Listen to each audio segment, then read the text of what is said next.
I must defeat 3 opponents today to win the grand finals. Just 3. It's just 3 players. I'm gonna puke. Oh. Needless to say, this was a very stressful tournament. Probably the biggest one this year, with a $700 American dollar prize pool, which is $900 in Canadian. And just to make sure I'm not clickbaiting, 1,000 in Australian dollars. But the prize alone is not the worst. The bigger problem is that I've won last season's tournament. So everyone's been scouting me out. Doesn't help that I've been streaming basically every game I've played for the past 5 years either. But I gotta admit, winning despite this would be quite the achievement. So heading into the top 8, my first opponent is already one of the best players in the world. We like to call them Oishi, and they had the most minor tournament wins in the last season. They've taken loads of games off me before, but recently they haven't been playing too many games, so I'm hoping my more meta builds will catch them off guard. My army is mostly Graveguard and zombies, with the zombies in long formation to keep my army from spreading out too much. My game plan is simple, I just gotta keep the Mortis engine alive by shutting down all of his range units. I have 2 White Kings with Scab Scrath, which are very good at killing Ungor Raiders, but unfortunately, I use it a little bit too early. However, I do have contingencies with this Ghoul King, who can summon Crypt Ghouls right on top of his archers to keep him busy. All I need is about 30 seconds of his archers being busy for my front line to completely annihilate his. And even though some of his archers do rally, without a front line, I can send wave after wave of infantry on top of them to keep them busy for more or less the rest of the battle. And with the Beastmen now on the retreat, all I gotta do is capture and hold 2 points for the next few minutes. There are a good number of sniping attempts on my Mortis engine, but we do manage to keep it alive, which means it'll constantly be healing my infantry while slowly disintegrating his. So even though the trading value says it's pretty close by the end of the game, because my army's been healing a ton and his hasn't, we are vastly ahead. And that's going to be game number 1. But to get to the semifinals, I'm going to need a best of 3 victory against Oishi. So we are now playing Empire versus Dwarves. And noticing that he's brought 3 whole artillery pieces at the beginning of the battle, with myself bringing a ton of cavalry, this should in theory be a pretty easy fight for me. But just a slight problem, even though I am able to get into his interior formation, a lot of my cavalry was very expensive, and they took a ton of cannon fire at the start. And while I am able to rout off his cannons, the cost was pretty great. Each Knight of the Black Rose costs 1,250 gold, and each cannon only 800. So I'm about 3,000 gold behind right now, but I do have Hochland long rifles, which do outrange everything he has on the battlefield now. They're able to dish out a ton of damage, but there's a minor issue, and that's that this build relies on cavalry and greatswords to mop up the lower HP dwarven infantry. And with all my cavalry dead from the initial charge, he simply marches up right into my gunfire and eventually shuts down my long rifles. A very painful loss indeed, because this was supposed to be my counter build to dwarves that I've been cooking up for months. And that means my tournament survival now rests on this single match between Warriors of Chaos and Ogre Kingdoms. And this matchup can be pretty sketchy. A lot of people would say Ogre Kingdoms are more powerful than the Warriors of Chaos, but I do have some secret tools in reserve that should be helping me out here. Some of you may have already seen it, and yes indeed, it's going to be a hellcannon. I noticed that he had a bunch of lead belchers, so that means that his rush is going to naturally be a little bit weaker. And with that, my hellcannon can now start farming value, forcing my opponent to either push forwards or take consistent damage over time. But something that completely changes this though, my opponents brought Uranen's Thunderbolt, and this is essentially a hellcannon hard counter. You see the damage it just did there? That is direct damage to my cannon piece, and even one more lightning bolt will probably kill it. This is very bad because my army's not built to rush his down, so if my cannon dies, it's game over. Thankfully, we do have some forbidden tech, and that's going to be artillery dodging. As long as I keep my cannon on the move, you can just barely outpace the cast time of Urannon's Thunderbolt. And because the spell has a 200 meter cast range, as long as I'm playing decently aggressive, I can make sure that he is not in range to shut down the cannon. However, this does mean I will be slowly down trading, and this means Oishi will get just close enough to cast another Urannon's. This is very bad, but I do see it coming, and with a move command, I barely managed to get the cannon out of the way with another dodge. And that last dodge was super important. Not only did his lord take a ton of damage trying to get in range to strike the cannon, it can also shoot back at his Sky Striders, which are very elite ogre cavalry. And because of how artillery works in this game, as long as the cannon itself lives and I have even a couple crew members, it will still be performing at maximum efficiency. He goes for one last Hail Mary lightning bolt to take it out, but we dodge that one too.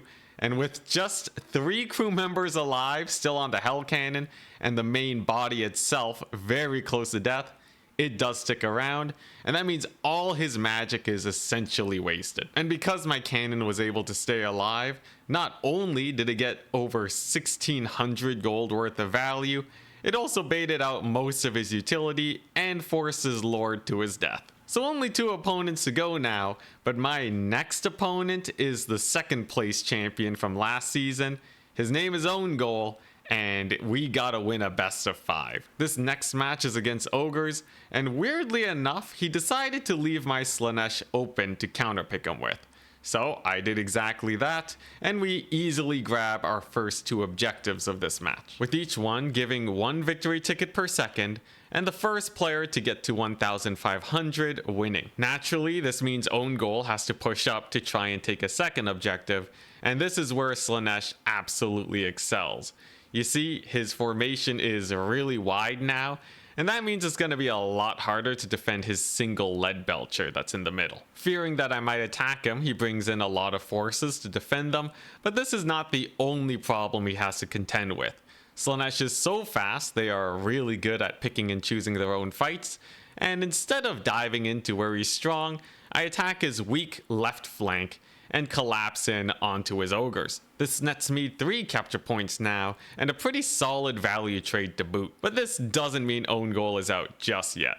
While Slaanesh is really good at outmaneuvering the opponent and taking good fights, ogres are really good in a melee grind. With how much value I'm losing now, I'm forced to give up his home point, and while I have a lot of tickets, I'm gonna have to play very safely here, otherwise we'll just run out of units. And in usual Speed Demon fashion, while I'm retreating on the left side where I'm weak, I'm able to completely crush him on the right side. This nets me a good amount of value, which helps us catch up, but Own Goal is now starting to consolidate his forces on my home point. This is pretty bad because there aren't too many free pickings left on the battlefield, and we're gonna need to try and figure out a way to get him off of that. So I muster my forces together before he's able to join his reinforcements with his main army, and we start to collapse in. While I am able to rout off some units, his ogres in the center just barely manage to stick around long enough, and now he's completely consolidated. There aren't many groups of units we can pick off at this point. He's essentially triple capped us, and because of his healing, I'm pretty sure he has a larger army than us now too. But even though we're behind, that doesn't mean I don't have a plan to come back. I use the Slaanesh army ability to essentially reset the vigor on my lord, and I send them directly onto his lord, who is a little bit overextended. This leads to him routing, but we're not out of the woods just yet. I need to kill him to get the Lord Lost leadership debuff on his army. And because he's in rout mode, he pretty easily escapes my Keeper of Secrets. However, I do have some cavalry to surround him and a net to keep him in place. This leads to a pretty tense situation where the net slowly wears off as my Keeper of Secrets progresses towards him, but we are eventually able to take him out and capture the home point at the same time. And without their lord now, the ogres are in complete disarray. They get a minus 16 leadership debuff for the next minute or so, and this should be able to help me capture his side point. The progress is slow, but by the time I capture it, I do have enough tickets to win on a double cap. This means I can play completely defensively now,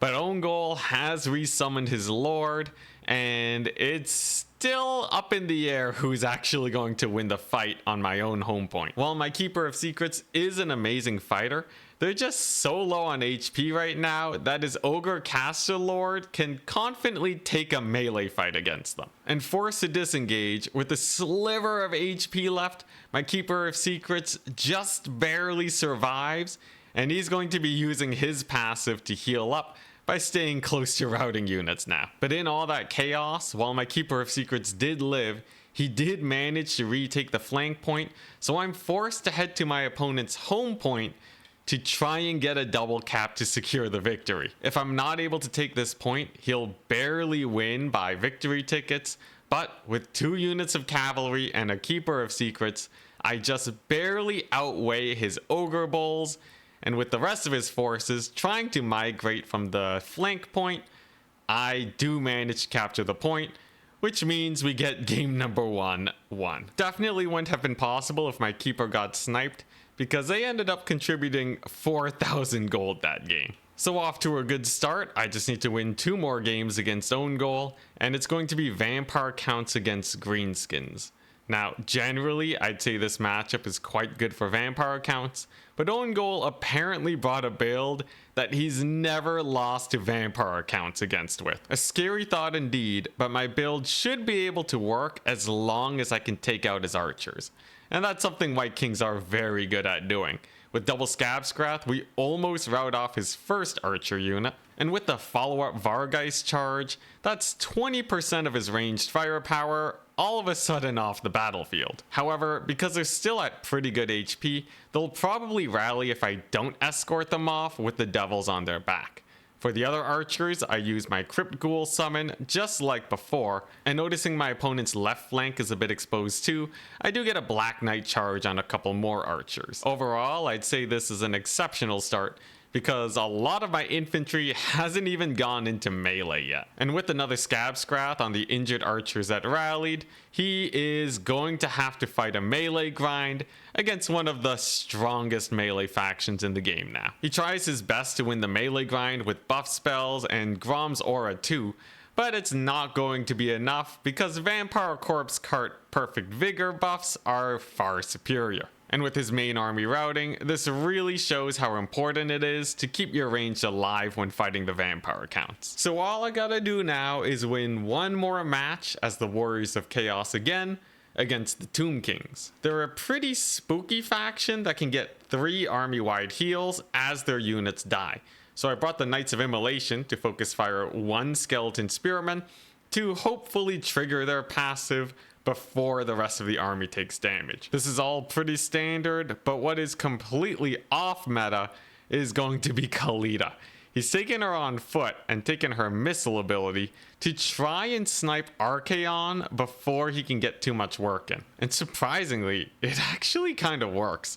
Archaon loses 33% of his HP by the 2-minute mark. And my Knights of Immolation plus Forsaken build isn't looking too hot either. He's bought Ushabti, which are perfect anti-infantry armor-piercing units to take care of my front line, and the Stalkers in his back line have been keeping my Knights of Immolation down. And with Archaon at 30% HP by the 7-minute mark, I don't think I can win this battle. While this build has gotten a lot of work done before, it's quite predictable coming from me, and it appears Own Goal definitely knows how to beat it now. This puts me in a pretty stressful situation because it shows Own Goal knows my playstyles and he knows how to counter them. And despite that, I still play Empire into Dwarves again. Because while my old build might have lost to cannons, I've been cooking since my last game against Oishi, and I think I have the solution this time. Because while Volkmar is definitely weak to cannons, Boris is the exact opposite. He can fly around, outmaneuver them, and rout them exceptionally quickly. And with the cannons down, my long rifles have free reign over the entire Dwarven army, now with cavalry that actually has HP. Boris can threaten his gyrocopters, his lord, and this is looking like a pretty good position, right? In theory, this should be nigh unlosable, but there's a reason why people say dwarves are extremely favored into Empire. Because you make one wrong summon, and suddenly you gotta fight off slayers with cavalry and gunpowder units. And with slayers being unbreakable and having enough speed to catch your range units, things do get a little bit sus. But thankfully, my early lead was good enough for me to have some cavalry left over, and they're able to steal the points before the slayers are able to lock them down. My range units are able to get quite a bit of value, but definitely next time, I think I'll be bringing more Slayer counters. But with that game done, I've defeated Own Goal in the semifinals, which means I'm now playing the grand finals against Sipa. He managed to defeat the legendary Charex, one of the scarier players that I thought was going to be making it to the finals, using some pretty spooky Chaos Dwarf builds. Essentially what he did was he brought a bunch of single entities against a greenskin infantry corps. And since the infantry couldn't really do much versus the trains, they kinda just got folded. Knowing this, I went for a mass mobility build, just in case Sipa decided to go for a similar playstyle in our match.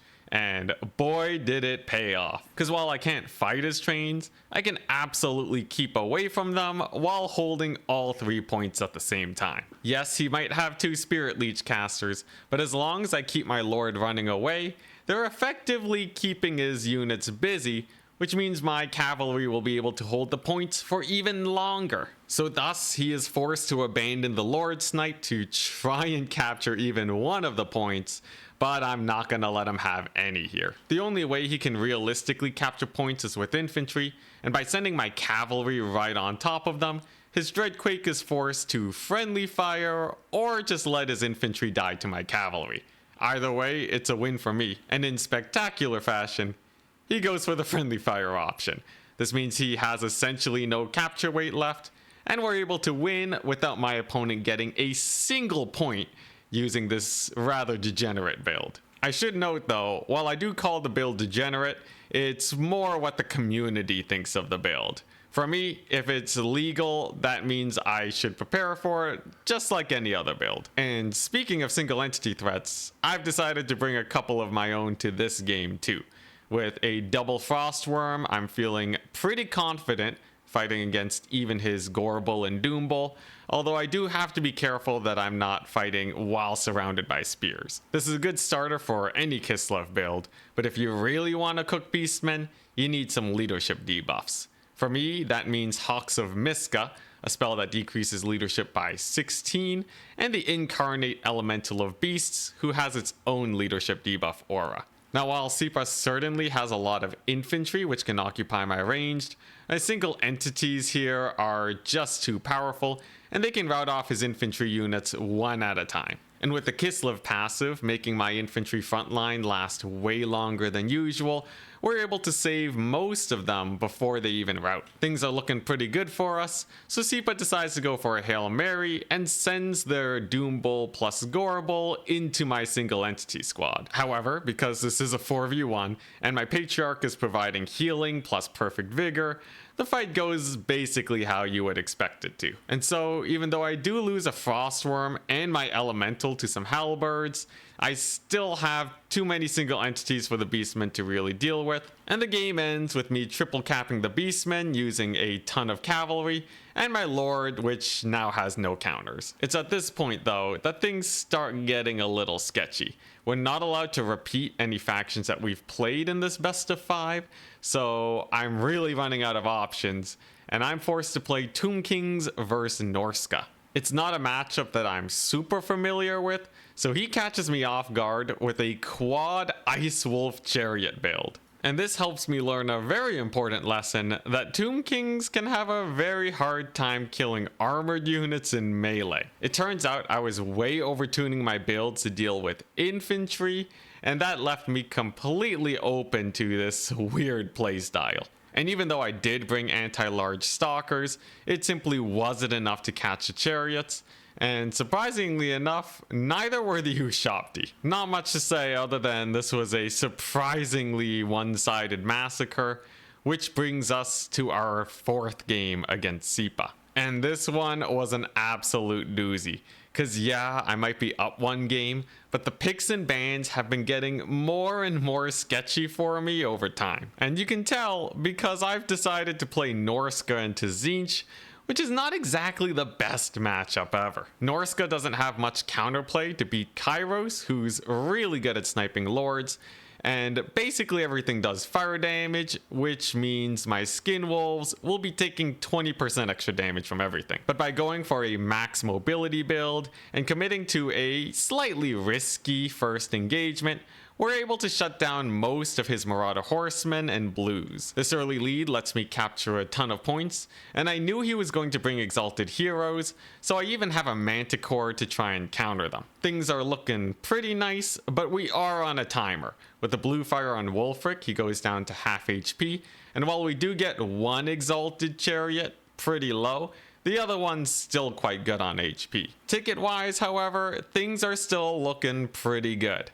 I have a pretty massive lead at this point, so all I gotta do is keep evenly trading and I should be okay. But he does get a surround on Wulfric with some Screamers, and both Manticores end up going down at the same time to his air superiority. This means we're going to be down trading now, and that's very bad because I don't have that many tickets to my name left, and he still has 2 capture points. Thankfully though, Wulfric is quite tanky, so while he does get surrounded, he does take long enough to kill for me to secure 2 points. And another thing too, Tzeentch's capture weight is really all in their infantry, which is gonna be quite slow on such a large map. So I got a plan. I'm gonna try and steal the middle point while disengaging with my flanks. But slight problem, Kairos does have a net, and he manages to catch my 1,000 gold skin wolves. Thankfully though, it is just a terror route, so the skin wolves come back and they are able to hold the right point. Then, with the middle point now getting threatened, my opponent is not really able to contest the high ground. However, he is able to defend the middle, and the right side is starting to fall too. And this is really bad, because if I can't hold 2 points, it's gonna take me twice as long to get enough tickets to win this game. And with so many units left on the Tzeentch side, I'm getting extremely worried now because I don't know if I can take Sipa on in the ace match with the factions I have remaining, and a win is definitely going to be a confidence booster for him. However, I do still have a lot of mobility, and Sipa is still stuck with mostly infantry on this rather large map. I know I'm gonna have to hold for a rather long 3 minutes here, so I summon in Wulfric just to make sure that Kairos doesn't terror out my units off the point. Wulfric is able to get a massive boat to take out a lot of blues moving onto the point, but there's still 2 more units and an exalted character that I have to deal with. But with these remaining units, I either have to hold for 100 seconds, or I save up enough resources to try and steal a point from my opponent. Knowing he has quite a bit of capture weight incoming, with a whole minute to secure this point, I decide to go for the latter. And this is actually a terrible mistake, because things end up being way closer than I expected.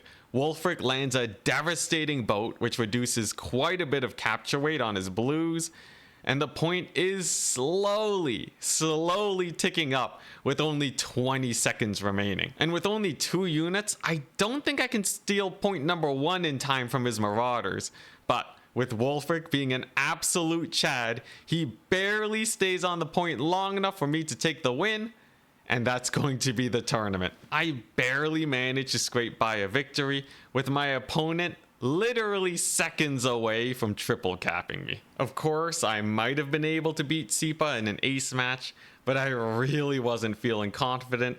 So it was quite the relief that we were able to win here. So hopefully you enjoyed watching how I won the biggest Warhammer tournament of the year. And if you want to see me play in some less stressful events, this video will likely point you in the right direction.